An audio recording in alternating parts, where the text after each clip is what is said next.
Nice. I got the notification. Okay, if we're ready, let's try it. Hello, everyone, and welcome to the Writers Guild of Alberta podcast series, sponsored by Read Alberta.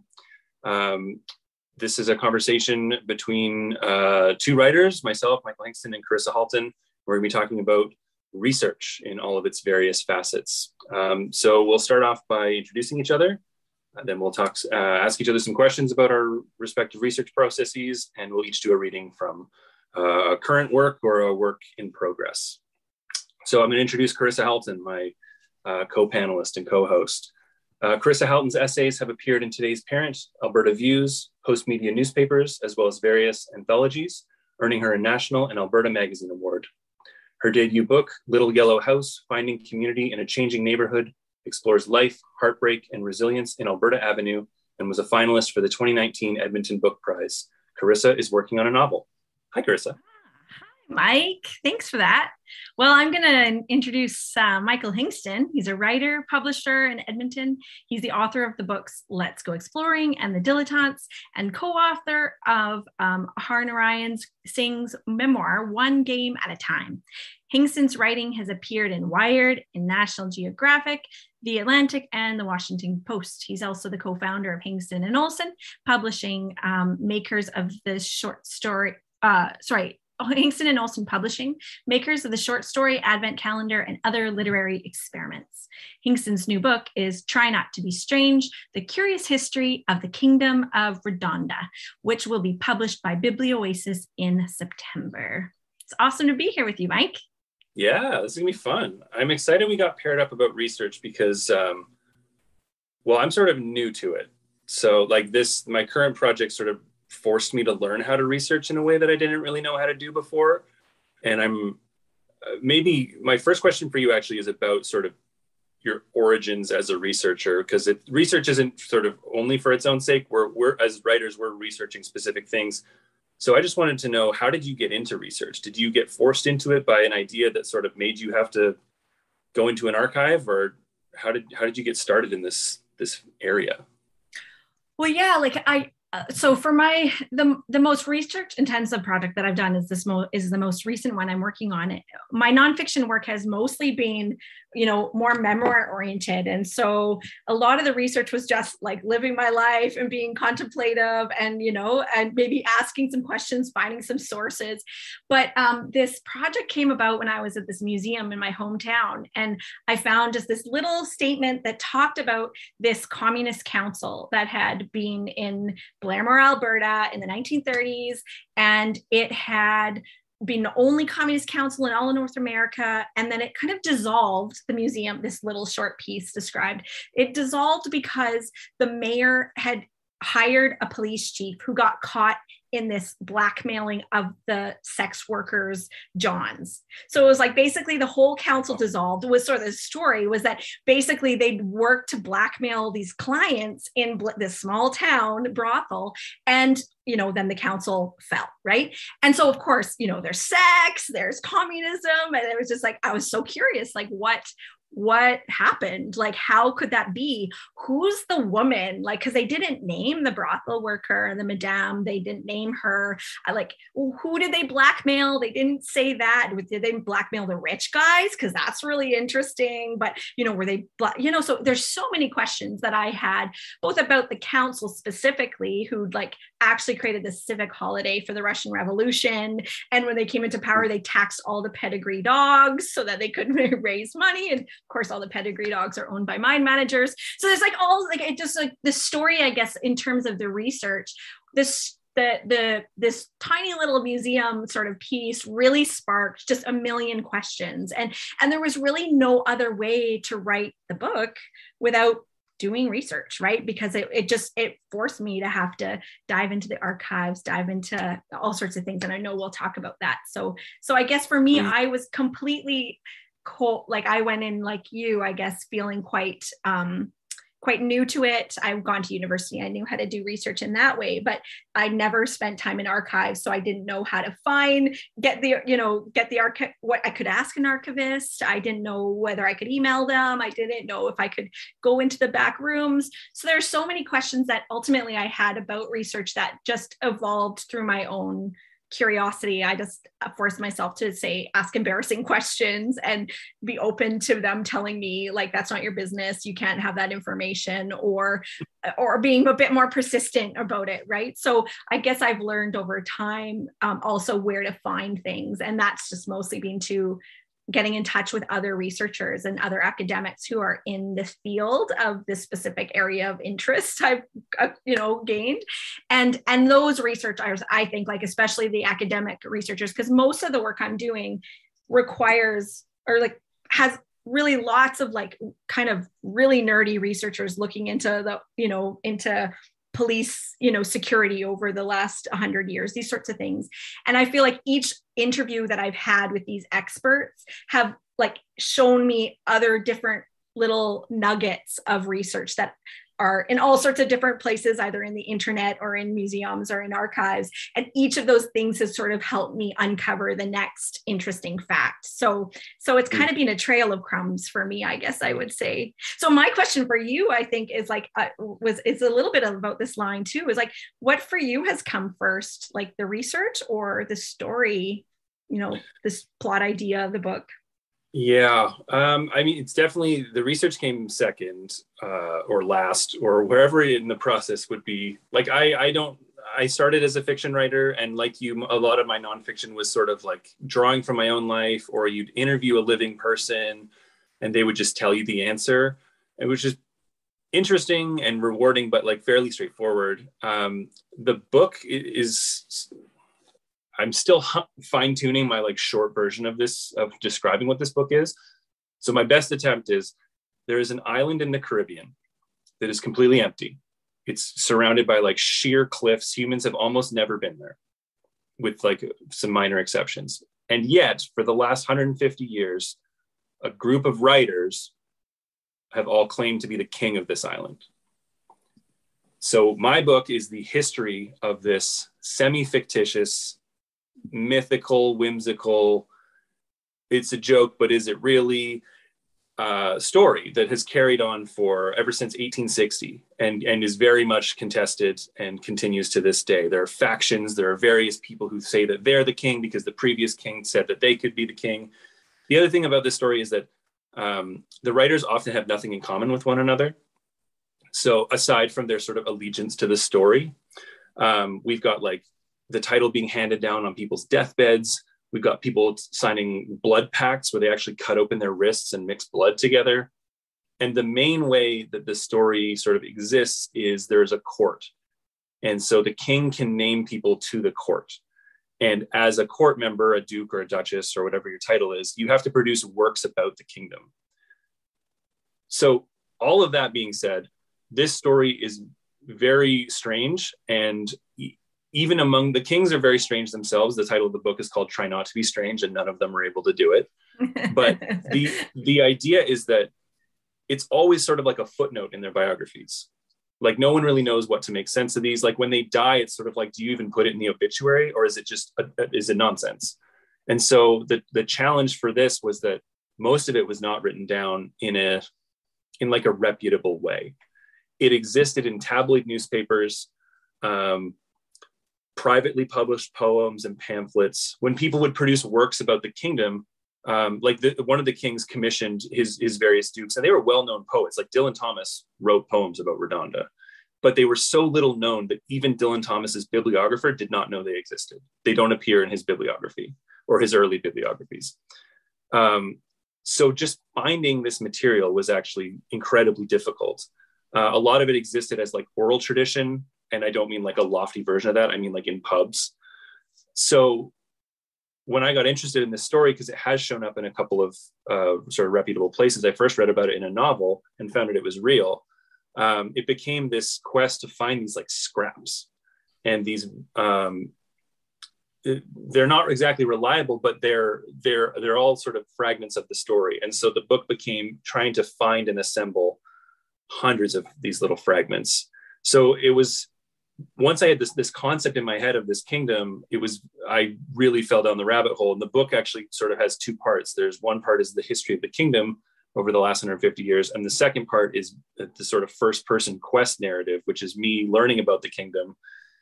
And just, it's like a rabbit hole with no bottom. Like it just keeps going deeper and deeper and deeper. And so for talking about research is fun, because in the book, I actually really spell out the research project and trying to learn how to do it. Like exactly what you said, when you go into an archive, what are you allowed to do? What are you not allowed to do? You know, what are the rules? Like I just had no idea. And so research came last, but then also became like a secondary chunk of the book in what I hope is an engaging way. It felt like you needed me there, because otherwise there's no one to comment on like how strange this whole story is. And so having me as the proxy for the reader hopefully gets that across. Oh, I can't wait to read it. Yeah, long time coming. Well, as you know, research heavy projects, this is how it goes, right? So suddenly you're like, and I think I liked what you said before about how it is like breadcrumbs. It's like you go in looking for one thing, and then you just find more. There's more. It's like on the one hand, it's surprising how this information can slip away, but also like there are traces out there. And when you think like, oh, I'll never figure this out, and then one day you find the piece of paper that has the answer on it. And I don't know if you've had a lot of those moments. We can come to it, but one of those can keep you going for like a long time.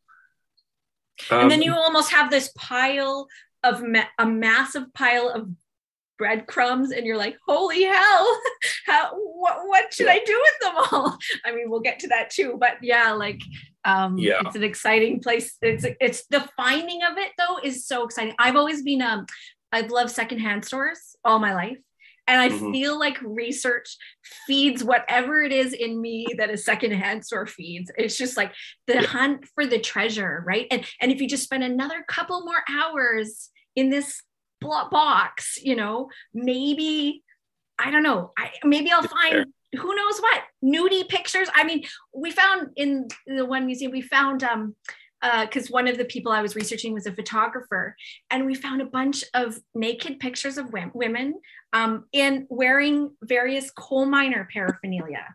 So it was kind of miner porn, you know, from the 30s, which was amazing. And so this is the stuff though that just like sucks you in. And every new box that I would open, I'm like, what am I going to find? Right. So anyway, okay, it's its own thing. Maybe go ahead.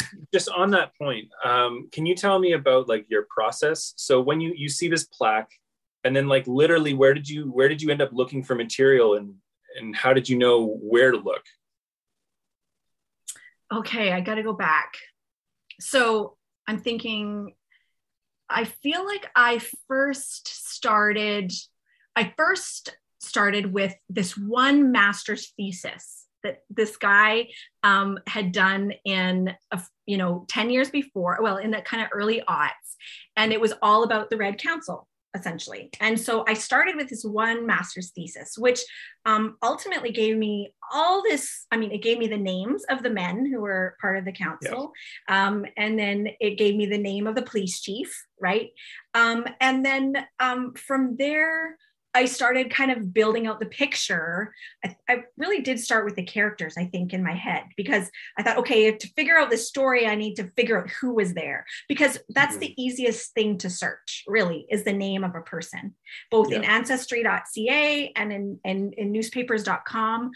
Both those subscriptions, while expensive, are really important, have been really important for the last 3 years of my research, because I'll find a name and I can just search it up in those two, databases. And, if it's a unique name, often I can find it. And so it didn't take me long to find the name of the woman who was charged alongside the police chief for this blackmailing of the Johns, right? And so from there, I ended up going, I went to the archives, because I knew that you could find court transcripts at the provincial archives here in Alberta. And so I think that was the very first time I went down to the provincial archives, which is like, in this kind of industrial area in South Edmonton.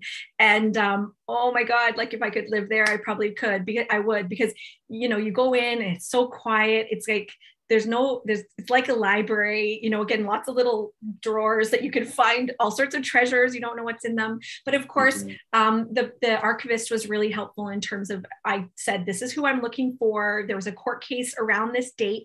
I knew the date because of the newspapers, newspaper.com, as well as actually U of A has this, for anybody who's researching in Alberta, they have, it's called Peel's Archives, I think. And basically they have all of these small town rural papers there, and in a way that you can't find them anywhere else. And so Blairmore's Enterprise, which was, the newspaper at the time, all of their archives from the 1930s are in the Peel's Archives library. So I was able to access that all from my home computer. And of course, and it was really easily searchable. So I could put Leona Cudmore, her name in there, and boom, I could see, when they were up to court, but then also when she died.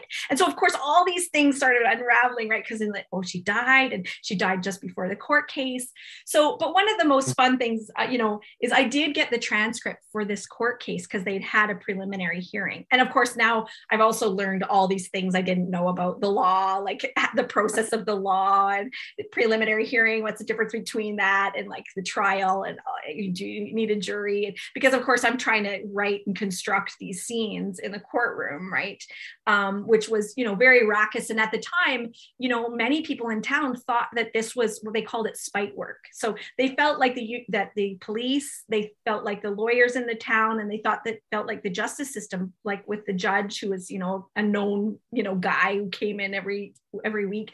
They felt like these men had it out for the Red Council. And this was one way to try and bring them down. And so that was, of course, one of my main questions that I had, which was really important for me to sort of name, what's my question here? Because without the question, the research becomes like everywhere, right? And so I had to kind of keep coming back to the question. And my question at that time, the project is expanded so far from where we are talking right now. But at that time, the question was, was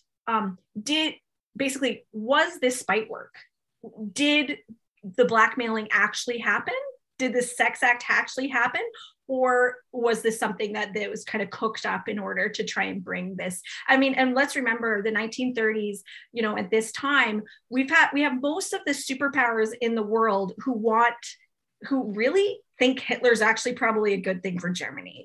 We have people that want Hitler sort of to stand between them and Stalin, right? So at the time in the early 1930s, we're talking about a world that in many ways was more anti-Stalin than it was anti-fascist, right? And so having this little communist council pop up like basically out of North America's arsehole, right? And be like, hey, Stalin's here, right? Like everyone was out of their minds, right? In fact, the provincial government, they made a law.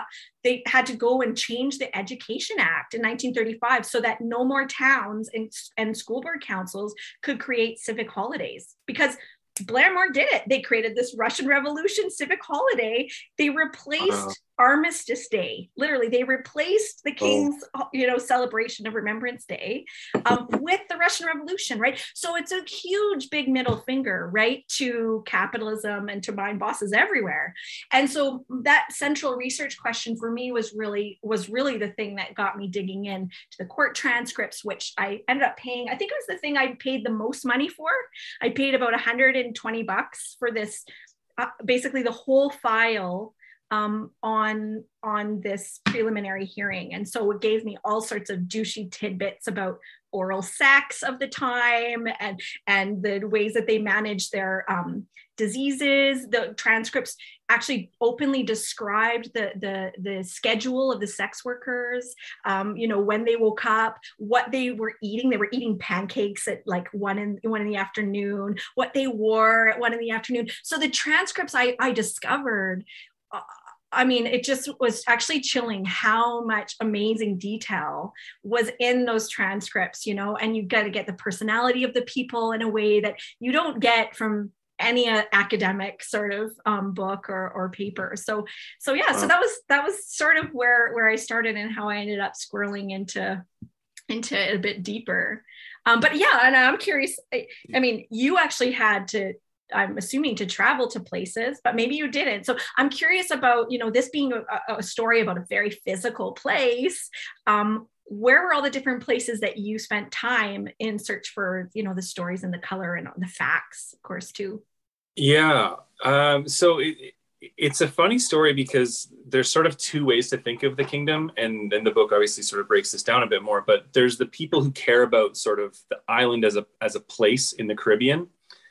And then there's the people who only care about the sort of literary story that pops up around it. And so most people involved in the kingdom today, I would say, are in the second camp. So they're interested in this, in the lineage. They're interested in the science fiction novelist who gave it to the poet, who gave it to the vegetarian publisher. And like, there's sort of a cast of eccentric characters that runs that way. And so at first I was doing mostly that side of the work. So when I was looking for these scraps of writing, I was basically just trying to find and buy these books, like strange books. They're not particularly expensive, but they're hard to find, and you never know what's in them. Like, I was never really sure what would, because the thing is, these writers didn't talk about the kingdom in their work necessarily. They were interested in other things as well. So if I'm trying to find these sort of peripheral details, it's not the sort of information that a secondhand bookseller is going to necessarily catalog or explain properly. So I'm just sort of buying stuff at random. And that was fun as a collector, but maybe not the most useful use of my time that way. But at the same time, can you say how much money did you spend on books? Are you able to say? Do you know? How many books did you buy? Well, I have a glass cabinet that's devoted to Renanda right now. That's just off camera. That has like 2.5 full shelves of stuff. The most expensive book I bought was for $500. Well, okay, there's a caveat coming, but that book cost $500, and it was the second king's personal copy of the first king's bibliography. Oh my God! Yes. And this is a thing that's like opened me up to this idea of association copies. So you're not just looking at one particular text or one particular edition, but one particular copy of it. Obviously, these are rarer and harder. They're unique by definition. And I just loved the idea of owning a book that this guy had owned. And the note that the bookseller had written on his website said that it had marginalia from the previous owner. And so that's why I bought it. I was looking for this information. And sure enough, there's this whole story about the first king. He was estranged from his kids, kind of a strange guy. His name's M.P. Shield, who was a science fiction writer, who was born in the Caribbean. That's where the story started, but he was born there, and his father gifted him the island as a birthday present. And then he went to England and then told the story there. But when he died, only 13 people were at his funeral. He was sort of a forgotten writer and estranged from like a lot of his family and friends. And in this book that I bought, the second king, his successor, John Gosworth, actually wrote out in pencil the name of all 13 people at the funeral. And that was amazing. That's the sort of thing that like no one knows. And like no one has known. That's even people who followed this story don't know that. And so that's the sort of thing that when you find it, it can power you through months and months of finding nothing at all, because suddenly you have this, even just a tiny piece of information that you can write down and compile and preserve in a way that I think otherwise, maybe no one would ever think to share. So it started with books, and then I found out pretty quickly there's a lot of archival material sort of scattered around. So I hired a couple of people in special collections, someone in Iowa, someone in Austin, Texas, and someone else helped me in Sussex, England. And it's interesting you talked about the question, because it's really funny when you try and tell someone else to go through something for you, because it's so hard to explain what you want. Like they would flip. I did Zoom. This was I think early pandemic, maybe, or just before. We did Zoom calls where like the people would like hold up a piece of paper and say like, do you want a photocopy of this? And I would, they have no idea. Like, and to me, I'm like, obviously, yes. But like, they can't see the question the way that you can. So yeah, it is true. You have to be clear if you're working with someone else, because otherwise there's just so much material, you get swamped. So that happened. I managed to shoehorn a trip to an archive myself while I was on vacation in England. in the University of Reading. There's a big archive there of one of the king's materials. So I had a day there. I interviewed a bunch of kings and queens who are current or former claimants to the throne. And a bunch of them have sent me material, as did spouses and daughters of previous like amateur historians of the kingdom. Because it sounds like there's archives of this sort of clutter in people's attics that like the spouses don't know what to do with. So they were happy to send it to me, because at least they figured I would do something with it. And then the book sort of culminates in, I went to the Caribbean and I went to this island and tried to see if I could get there. To fulfill the second side of it, right? The first part is the literary side. And then you're like, at a certain point, you want to go see the island itself. And it actually turns out there's some amazing work happening on the island from scientists and environmentalists, many of whom who knew nothing about the literary kingdom. So it was neat to sort of cross those two worlds over. Yeah. I have a question for you. And I wonder if research plays a role in this decision. So it sounds like we're starting from similar points in like, we hear about a cool story, but it's in miniature, and you just wonder about the gaps in the story. And you turned to fiction with it. And I'm wondering, did research play a role there in terms of like, because if you go nonfiction, there's a certain bar you have to hit in terms of filling out pieces of the story and being able to tell the story in full. I'm wondering, why turn your story to fiction? And was research or availability of material, did that play into that decision at all for you? Well, I think that the research showed me quite early on that the information we had was all very male. It was all male, I guess. Mm-hmm. I mean, and mine, I'm now in town, lots of men.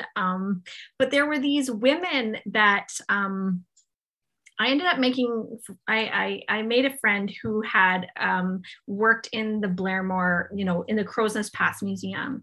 And she early on shared some materials that she had of the kind of communist, strongly communist times in the 1920s and 30s in Blairmore.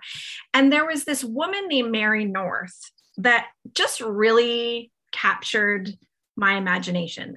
She's this Finnish woman. She'd had children kind of before for World War I. And then, so she's kind of in her 30s, 40s, going into 50s. And we knew that she was a writer. She wrote for some of the labor kind of newspapers in Canada at the time. The Finnish people at that time, many of them had fled kind of after the White and the Red armies had fought in Finland right after the First World War. So many of the Finnish folks in Canada at that time were communist leading. They lost the war in Finland and they came here. And so, I was curious about all of that sort of story, obviously, of how Europe's, the European thought of the late, 19th century, early 20th century, as we start moving into, the overthrow of the Tsar, right? All that time when, Marx was first talking, and all through that 50 years, so many of the folks that were working in Blairmore at the time were products of those conversations, right? Their parents, their grandparents had been workers that had moved into the labor movement. And so Mary North, I guess, kind of, really was really sort of told that story to me of the influence that she had from Europe and the way she brought that influence to Blairmore, which is of course what our government and the British, basically the British-led, RCMP at the time was worried about, right? They were really scared about all these agitators coming, aliens, foreign aliens, they called them, non-British people. And so she really, was sort of, she was the one that really drew me into this idea that I wanted to write about the women that supported essentially the ecosystem that was required to build the kind of movement that was required for that little council to win like it did.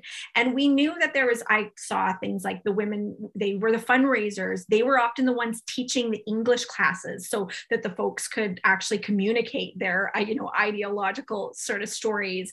They were the ones that were teaching. There was children's camps that were literally after school 3 days a week, and the kids would go and they would learn about Marx, and they would draw pictures about, of Trotsky, and then later on of Stalin, and they would, learn about, they even people from Blairmore, and I believe one of the women went even to the Lenin School, which was in Moscow at the time, where they taught people from Canada how to, and one of the agitators in my story, who was a real guy, he came back having learned how to operate guns, how to do cartography and map out towns, so that if they needed to share with the Comintern or the communists in Russia, they needed to share where the train stations were and where all the different, infrastructures were.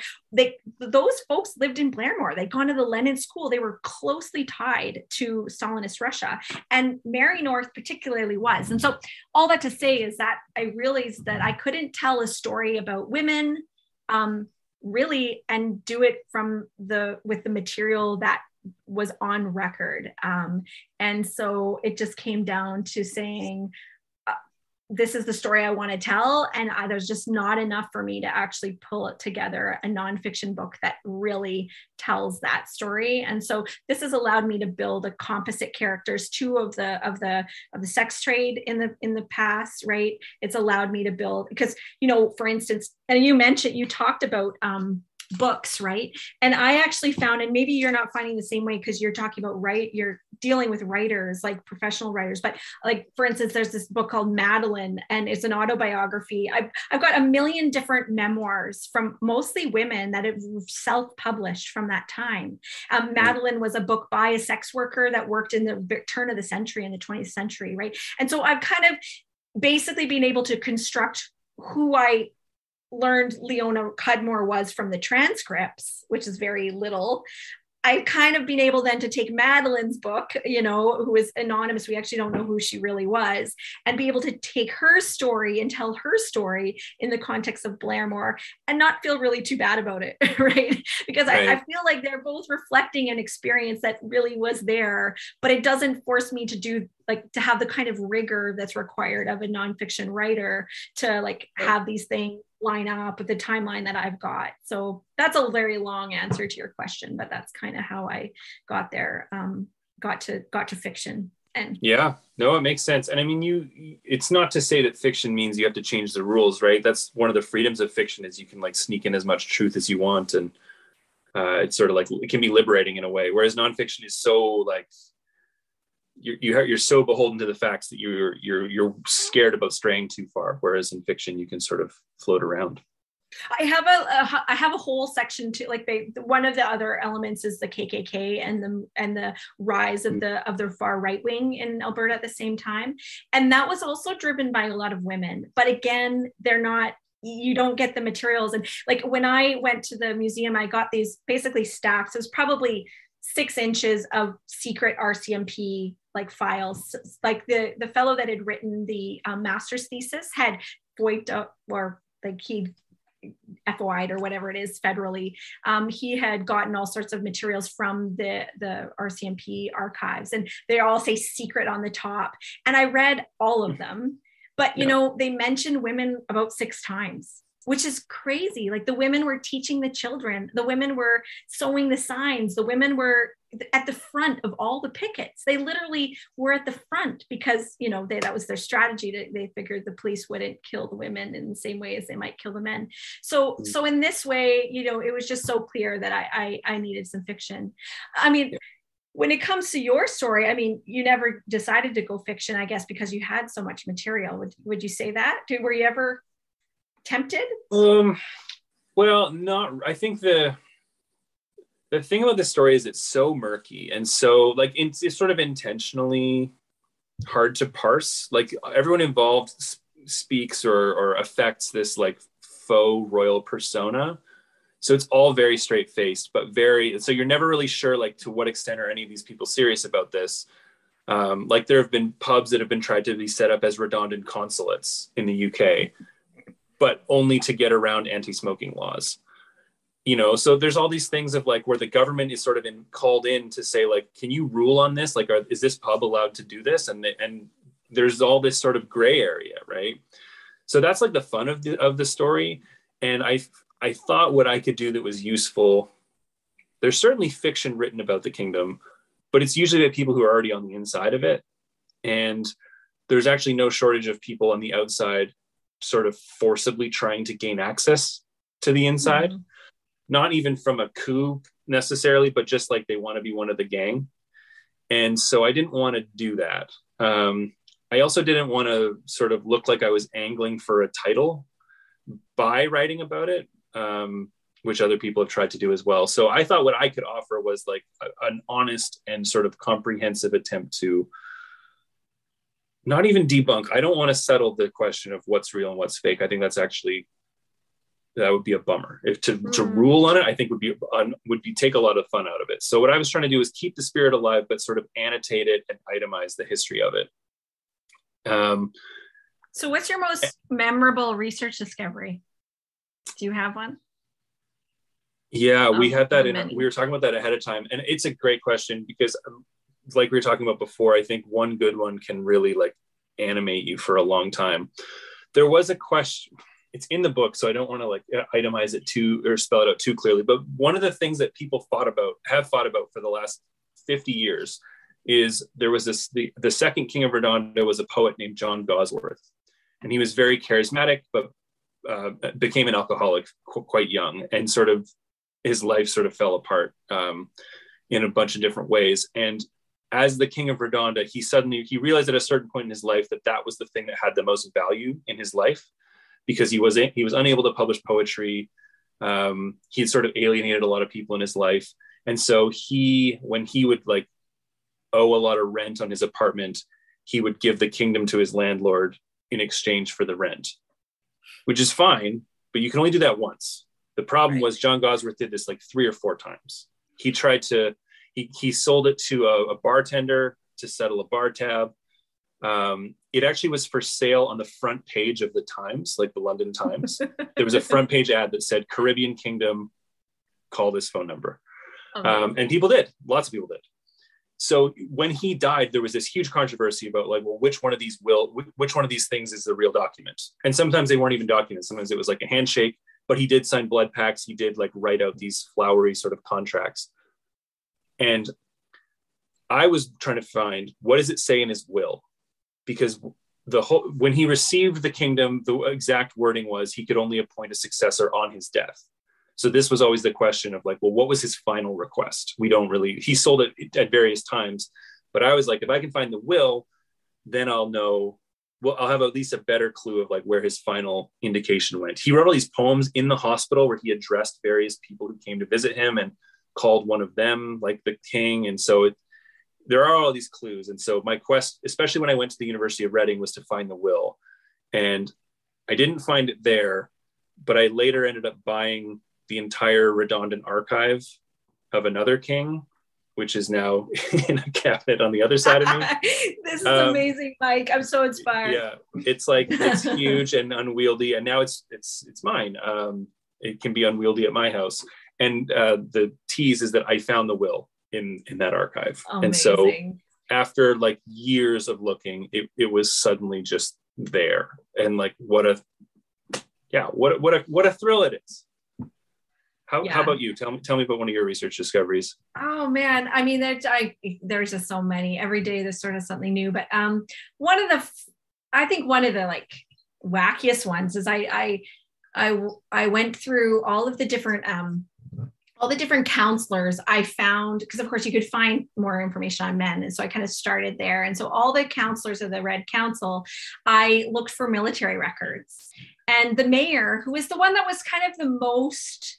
He ended up being kind of feeling that getting the most shade from this blackmailing sort of thing, just because he was close friends with the police chief. So the blackmailing really sort of looked bad for the mayor.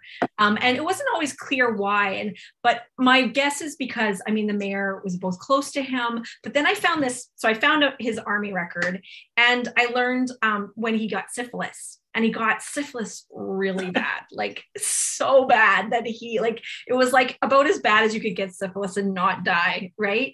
And And he also, another fact in there was that he'd actually gone half blind because he was working under the tunnels of Hill 60, which is in France at the time. A lot of Canadian miners worked under, tunneling down, and then of course exploding underneath the German positions.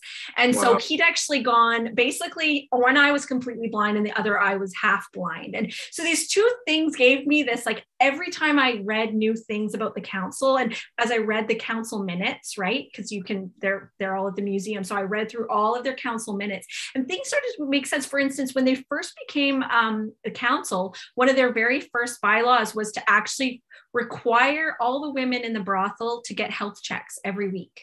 So the Dr. Stewart, every week, and the police chief was then required to go to the brothel and check to make sure that they'd had their health checks. And of course, a guy who had syphilis really bad, you can see why he maybe wanted the women to have the health checks.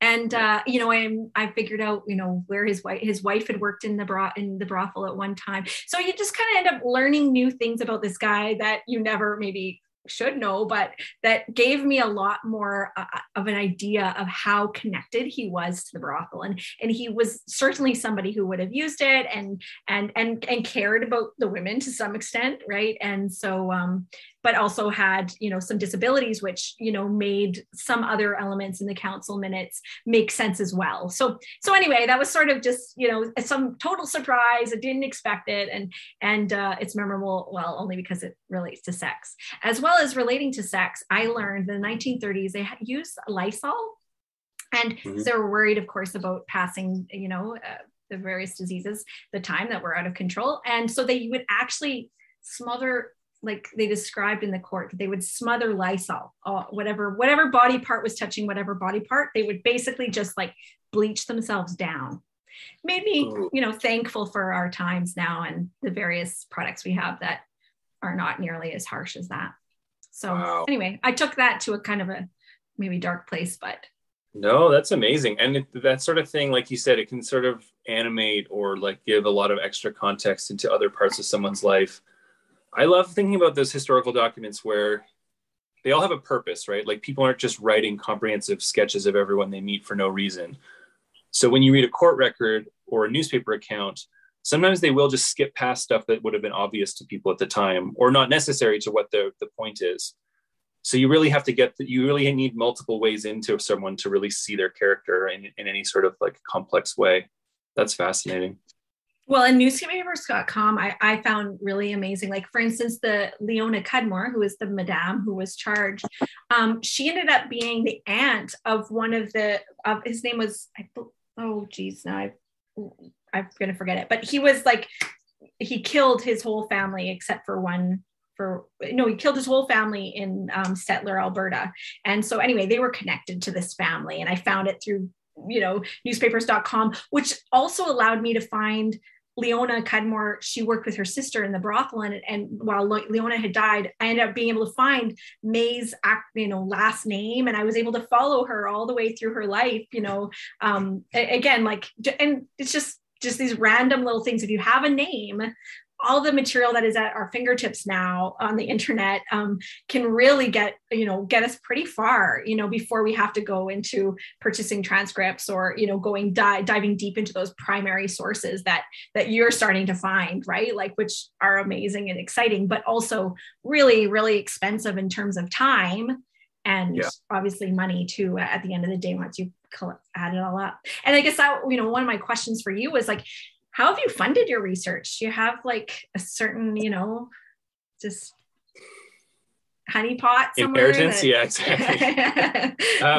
Yeah, I mean, I'm glad you brought it up because I think this is like something that I never understood from the outside. And like, to some extent, I still don't know how other people do it. But I got one grant from the Canada Council when I was in I think I described it as being like a writing grant, but it ended up being just as much a research grant. That's how I got funding to go to the Caribbean in the first place. So that's the sort of expense that like is a total luxury, and I'm very grateful I was able to do that.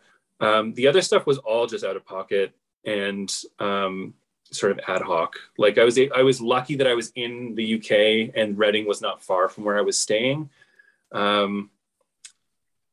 And have you written articles that have you been able to sell articles at all connected? Yeah, but not like, I don't know. It's not, there's the way that my sort of, I'm full-time, I think we both are full-time, self-employed people. So, you got to keep the lights on, and especially when you're researching or publishing at our level, like there's just not those huge grants that like tenured university professors have access to. So I think that's to your point about being very careful about knowing what you're looking for and trying to be efficient with your time, because, I don't have the luxury of spending a week in an archive hoping to find something. Like it just, and that might be one of the reasons I ended up writing about my time in the archive, was just to make sure that it felt like there was a function in being there. So yeah, the funding was really just like, that's one of the reasons the book took so long to write. I first heard about this story in 2013 and the book's coming out this fall. So it's been like 9 years of slowly pushing the ball forward, and finding ways to do it. But I think it was very tactical. Like when I was hiring researchers, it was like, I want you to look in this box. And unfortunately, the problem with that is you just don't know, you can't ever get the feeling of being exhaustive. Like, I know there's stuff I didn't look in. I know there's places I didn't go. I know there's a small archive at the University of Victoria, which is like the closest archive of anything that I had that was out there, but I haven't been to Victoria, or I haven't been able to get there in the last little while. So you have to sort of pick your shots and hope that it pays off, I guess. Yeah, not a glamorous answer. How about you? How did you make it all work?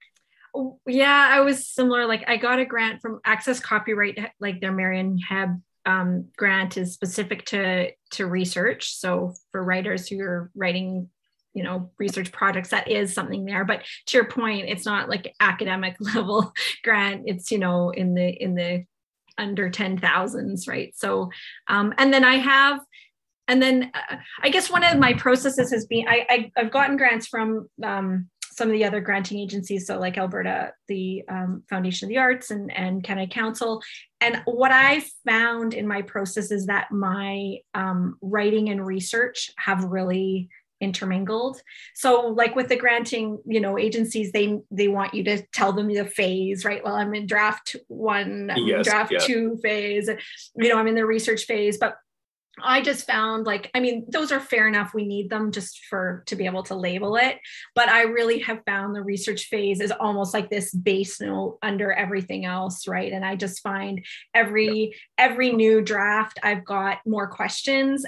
And I think coming back to the research question, how important it is, it would be fun someday to map all the research questions I've had and just to see how they began to concentrate, right? And focus a little bit. And so every new draft, I have more questions. And so then I add in the research. So I've been able to allow, like some of my writing grants have kind of been able to support my research just because I'm doing it in tandem at the same time. So like, for instance, last week, in May, all my work is in May. Basically the same day comes up over multiple years, same 2 days come up over multiple years. So Armistice Day, which becomes the Russian Revolution Day in Blairmore, and then also May Day, which is International Labor Day. And so both of those days come up. And so in my latest writing grant, I, requested and they're funding me to go to the pass to Blairmore both of those days, mostly so that I can do things like, now I'm into research around, well, when does the sun come up? It's a mountain town. Just the internet tells me at 6:15, but I get there and it doesn't rise at the mine site until 8, right? And one of my key scenes is at the mine site at 7, right? So it just gives me sort of that kind of research. I mean, now I'm not in the archives anymore. I'm on the ground. I'm feeling like, okay, is the ground frozen? Could you dig? Could you have a garden? Oh shit, I've got like shoots coming up in my book, right? They're already growing lettuce. I can't have that, right? So it's like, those are kind of the fact finding. It's like, in some ways, it's a fact checking piece that I kind of connect to research in a pretty huge way as well. So yeah, the funding's been really tricky, but being able to kind of pair it with maybe some other grants. And then I haven't been able to really evolve it into any other kind of article work, but I find that so much work that it's not always worth doing the detailed pitches and trying to kind of carve out other work from the research. But But I will say that I now feel like I do have basically a 3-book series just from the amount of research. So like that's kind of where I'm at now. So like, okay, no, I've got 3 books here, and I'm now gonna focus in on, you know, the book I've got right now, which is fun. And it's allowed me then to be able to just set aside all the interesting factoids I get for that 3rd book. I'm just like dropping it into like the 3rd book document, like my Word document, and just leaving it there, so that I know if I ever get to that place, you know, probably not, but if I do, then I'll have all of that I'll be way ahead in terms of that research part. So yeah, it's a really stressful part of the work, but also because ultimately the research could take over. And I guess that's my other question for you. I know we're kind of nearing the time of wrapping, but you know, we've talked about these breadcrumbs that become like ultimately like mountains of interesting facts that some ways nobody else really cares about. So how do you know when the research is done? I was thinking about that today. I think that's the most important question, and I don't know. Like, I would love to talk to like actual historians who do this kind of work and see like if there's like a consensus opinion, because I mean, Mike, you're publishing a book in the fall. Like, this book is actually being published. You can't say it's done yet. Well, it's done because it has to be, right? But like, does it feel done? That, you know, like I was saying before, you never know that you have everything. I know that when you're doing smaller journalism pieces, what people say is like, when you start hearing the same answers again and again, that's when you know that you're at the end. And I think that for me, I did have experiences like that where I would come across a new source, something that I had referenced Redonda that I didn't know about, and I would read their account of it, and I would realize, oh, I know where this is based off of. Because at first you think, oh, everyone has done original research, everyone has, you know, knows this story firsthand, and what you realize is that the certain stories get retold again and again, and you start to see like, okay, they've described it this way, which is the way they describe it in this other account I've already read. And so you start to sort of like winnow out the secondhand versions and figure out who actually knows something and who actually has talked to someone. So once I started getting that sort of sense of things, I think I felt a little more confident. But I don't know, if you were writing like a book about, I'm reading a book about Venice right now, for instance, and if you want to write a book about Venice, there's sort of a canon of literature about Venice. It's not like, you don't have to go looking for stuff that no one's ever found before, because it's sort of presumptuous, like that you're going to figure something out that hundreds and centuries of historians have not known about. Whereas in my case, I really felt like there was stuff in here that no one had ever written down before, or stuff that a handful of people even cared to remember. And so it felt like an act of preservation as much as anything else. And so in that sense, there's no shortage of things that are about to fall out of public memory or sort of generational memory. Like, a lot of this is set in post-war England, and those guys are old now. Like, you talk to booksellers, like it takes place, you know, on Charing Cross Road and Cecil Court and these places where like the book market used to be. And you go to those stores now, and the current owners, even the sort of older ones, they never met these people in the 70s and the 60s and the 50s. Of course they didn't. So I never felt that way for sure. And I can only hope that this sort of ramshackle approach that my book takes, it's not really meant to be like a definitive answer. I'm very much expecting that there's pieces out there that I didn't quite find or couldn't find in time. And, you know, maybe other people will be able to add them into the story later on.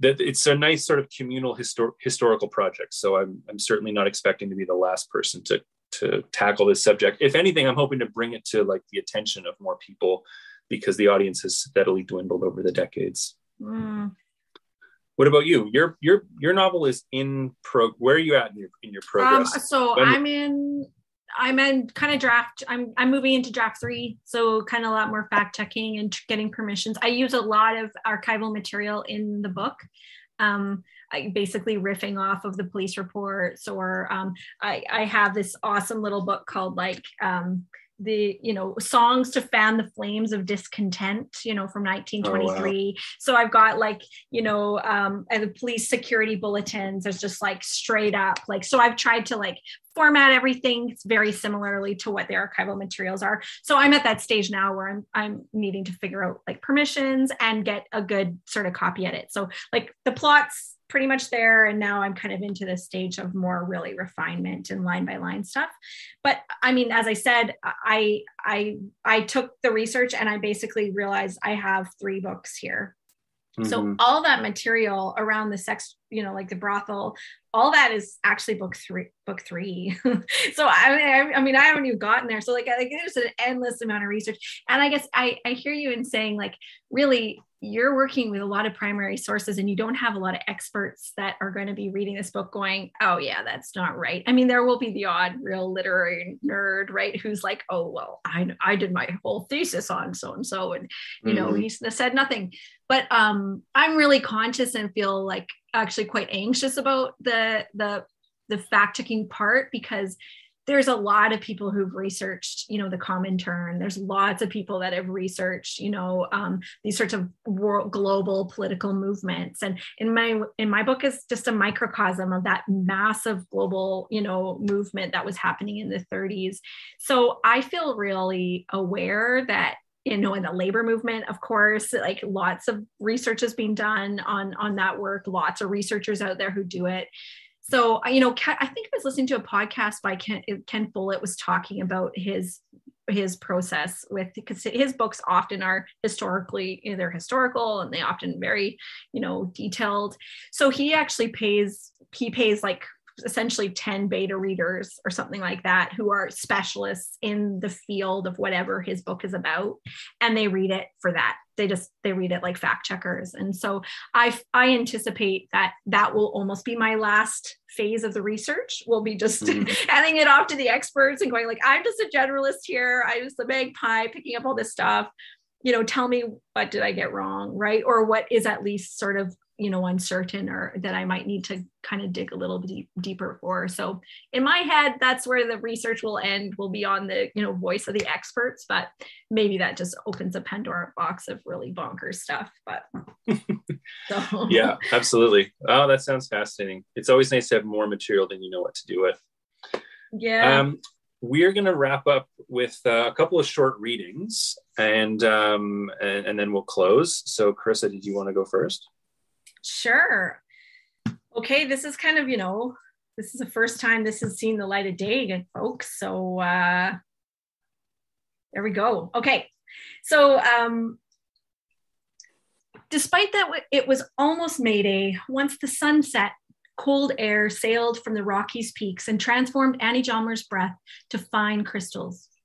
Drawing her wool collar up against the next gust, she averted her eyes away from the other children waiting on the narrow street. She was not in a talking mood. Her favorite watching pole was before her, but she glanced back towards their 3-room cottage before acting. Annie only climbed the electrical poles on their street after Mother had fallen asleep, just outside the circle of light reserved for homework and music practice. With the window absent of silhouettes, she drew the back of her skirt through her legs and tucked it into her rope belt. Then she shimmied up the rough pole to wait just below the wires. The hum of the magic within the cords calmed her. When she'd asked Miss Belzile what those sounds were, her teacher explained it was the sound of electricity, whispers of the tiniest protons and electrons urgently moving to help Blairmore's children finish their homework in the light.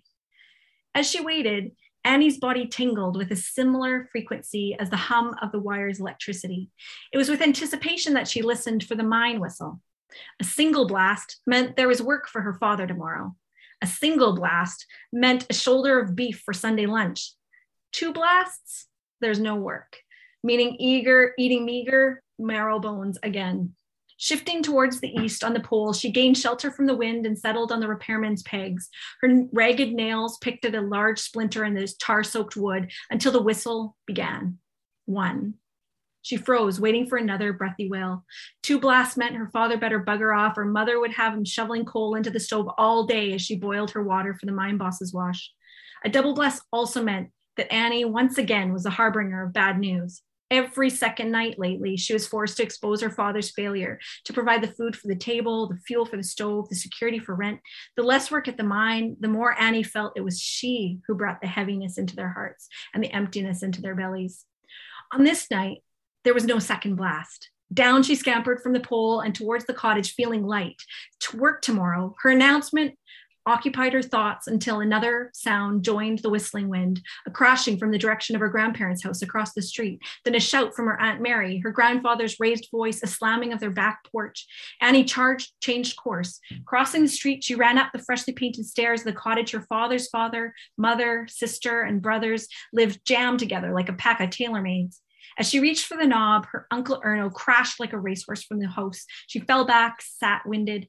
Annie, oh my God, I'm sorry, Erno said, but he didn't stay to help her up. Instead, he went running into the middle of the street and looked wildly up and down. There were only children there. He returned to her. Did you see anyone run by just now? She saw many things on this street, but not that, not tonight, and she was forced to disappoint him. His large hands reached down under her armpits. Then he lifted her as though she were 4, not 14. Annie's breath was back, and they went into the cottage together, just as her grandfather came in from the backyard, red in the face.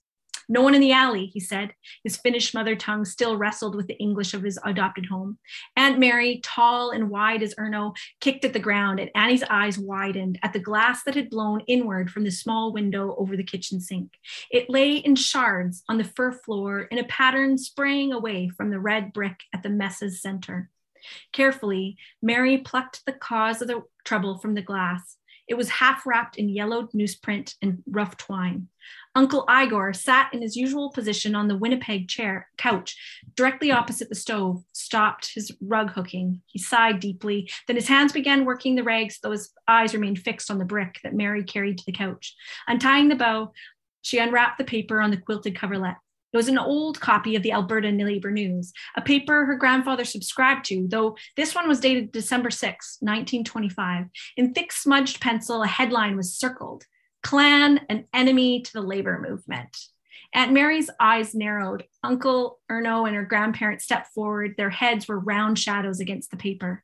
Mary read the editorial out loud. The other day, an advertisement in an Edmonton paper appealed for membership for the Edmonton branch of the Ku Klux Klan. It is an indication that this pernicious organization has raised its dirty head in the capital city of Alberta, and we may expect to see the fiery cross burning on one of our hillsides on some clear winter night, and white hooded figures marching along our thoroughfares. We hope the charge of unlawful assemblage that is being used to send labor people to jail and be deported will be used against the Klan equally. The Klan means enmity to the labor movement. It should be suppressed. A roughly sketched arrow indicated that Mary opened the paper, and as she did, they gasped. Annie's aunt quickly shut the paper and turned to push it into the stove before grandfather stopped her. "We may want evidence of this later," he said. "No one will be asking us for evidence, and if they did, they will not believe it." Mary's lips shut thin, and with a small nod at Annie, she clearly indicated to grandfather that they not speak of it anymore. But Annie had had no trouble reading the block letter message in the dim light. It said, "We're not going away. This is our land. Go home, Reds." Without a word, she ran out the door to tell her father. And that's the beginning of the unnamed book. Wow, that's the actual opening? Yeah, that's the opening. Nice. Well done. That was awesome. What do you have, Mike?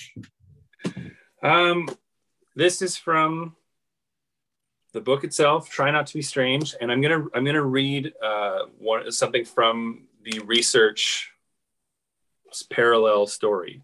So this is when I'm on vacation in England, and I very faux casually suggest to my partner Kate, who you know, hey, can I stop in at this archive? Meanwhile, I had an appointment and everything, and knew exactly what I was there to do. So I'll just read a little bit from when I walked into this library, special collections library, hoping to find something.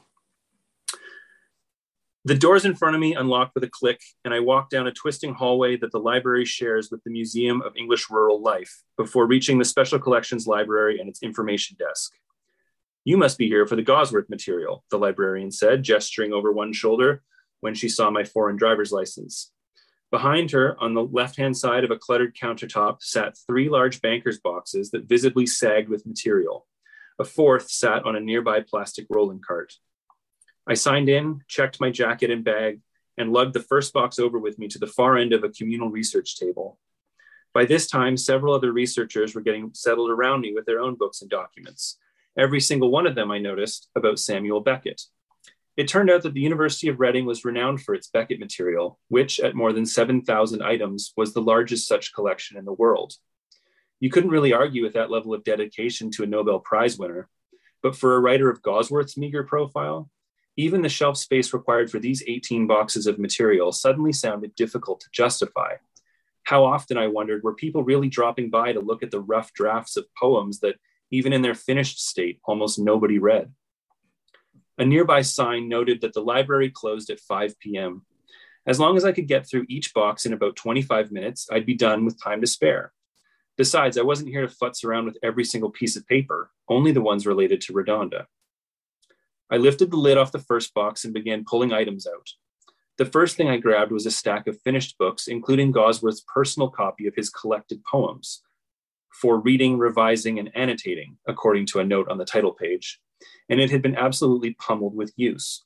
Even its illustration of the author had been self-defaced with blue ink, or maybe the graffiti had been done by someone else. Another note on the title page said that the book was, at one point, quote, on loan to author's wife. Underneath these books were stacks of newspaper clippings, drafts of essays, and several full notebooks, as well as an assortment of odd documents like faded gin advertisements, restaurant menus, tissue paper, and torn halves of envelopes, all crawling with fragments of unpublished poems. Wherever Gosworth went, it seemed, he was writing on almost literally any surface available to him. Despite my plan to stay on task, I found myself getting distracted, not just by the volume of the archive, but also its tactility. This was the first time I'd been this close to Gosworth's actual handwriting.